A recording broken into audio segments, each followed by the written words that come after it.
ఇక తెలంగాణ ప్రజలు బీఆర్ఎస్ ను బొందబెట్టుడు ఖాయంగానే కనిపిస్తాంది. గేందుకు బొంద పెడతారు? ఏమైంది? రేవంత్ రెడ్డి సర్కారు బీసీలకు 42% రిజర్వేషన్ కోసం పోరాటం చేస్తాంది. అసెంబ్లీలో తీర్మానం కూడా చేసింది. కేంద్రం పైన ఒత్తిడి తెస్తాంది. అన్ని పార్టీలు సపోర్ట్ చేయాలని కోరుతాంది రేవంత్ సర్కారు.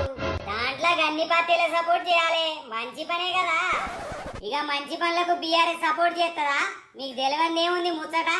అధికారంలో ఉన్నప్పుడు బీసీ రిజర్వేషన్లను తగ్గించి 10 ఏళ్ళు అస్సలు పట్టించుకోకపోయా. ఇప్పుడు రేవంత్ రెడ్డి ప్రభుత్వం బీసీ రిజర్వేషన్లు ఇచ్చేసరికి ఏదో ఒక వంక చెప్పి తప్పించుకుంటున్నారు. సపోర్ట్ చేస్తామన్నారు కదా, సపోర్ట్ చేస్తామంటే నోటి మాట కాదు కదా. రేవంత్ సర్కార్తో వాళ్ళు కూడా కలిసి రావాలి, గట్లా చేస్తలేరు.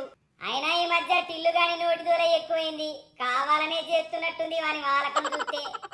ఇక ప్రెస్టేషన్ తట్టుకోలేకపోతాండు, ఏం చేయాలో అర్థం కాక పిచ్చి కథలన్నీ పడతాండు.